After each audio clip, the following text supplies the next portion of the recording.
ইলিয়াস ভাইয়ের প্রথম কাজ ছিল কি জানেন? মানে সৌদি আরব প্রবাসীর কিছু লোকের কাজ দিল, মানে দেখানোর জন্য, যাতে তার এজেন্সিটা চালু হয়ে যাক। ঢাকায় যে একটা এজেন্সি আছে সেইটা চালু করার উদ্দেশ্যই হলো সৌদি প্রবাসীদের কিছু লোকের কাজ দিল। এখন কিন্তু কাজ দেয় না, দেখছে কি দেয় না সেটা পরের সাবজেক্ট। কিন্তু এখন যে এই যে এজেন্সির মাধ্যমে যে পরিমাণ লোক নিয়ে আসে কাজ দিচ্ছে, কিন্তু টাকা নিচ্ছে কত? 6 লাখ, 5 লাখ, 4 লাখ, এর নিচেই না। তারপরে কাজ দিয়েছে কত? 1200 রিয়ালের বা 1400 রিয়ালের কাজ দিয়েছে।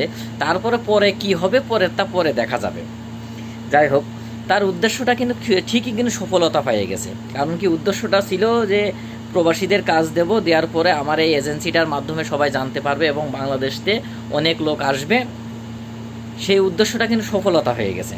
এখন শুধু লোক নিয়ে আসছে আর যে কোনো একটা কোম্পানিতেই দিয়ে দিচ্ছে। এখন কোন কোম্পানিতে দিচ্ছে, হ্যাঁ ভালো হোক মন্দ হোক একটা কোম্পানিতে দিচ্ছে, পরবর্তীতে কী হবে সেটা পরের সাবজেক্ট।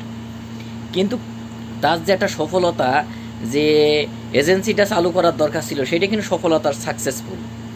এখন পরে যে মনে করেন যে কি করবে না সেটা পরের সাবজেক্ট। কিন্তু এই যে লোকগুলো নিয়ে আসার পরে এই যে 6 লাখ, 3 লাখ টাকা দিয়ে নিয়ে আসার পরে যে 1200 রিয়ালের বেতন দিচ্ছে, আমি জানি না তার কত বছর লাগবে এই 1200 রিয়াল এর বেতন করে 6 লাখ টাকা তুলতে। তারপরেও সঠিকভাবে হবে কি হবে না সেটা পরে দেখা যাবে। কিন্তু এই যে মানুষের সাথে এমন করা, কি করছে তা আমি জানি না।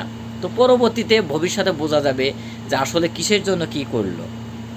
তো মানুষের জ্ঞান থাকা উচিত যে 6 লাখ টাকা খরচ করে আমি এই যে যাওয়ার পরে 1200 টাকা বেতন পেয়ে কত বছর পরে টাকা তুলবে। তাও আবার দেশে ঝাড়ুদারের কাজ, নাই বলদিয়ার কাজ, নয়তো কোনো এক রেস্টুরেন্টে মনে করেন যে ওই থালবাটি ধোয়ার কাজ দেবে। যাই হোক, একটা কাজ দিচ্ছে, খুবই ভালো কথা। দেখি পরে সাবজেক্ট কি হয়।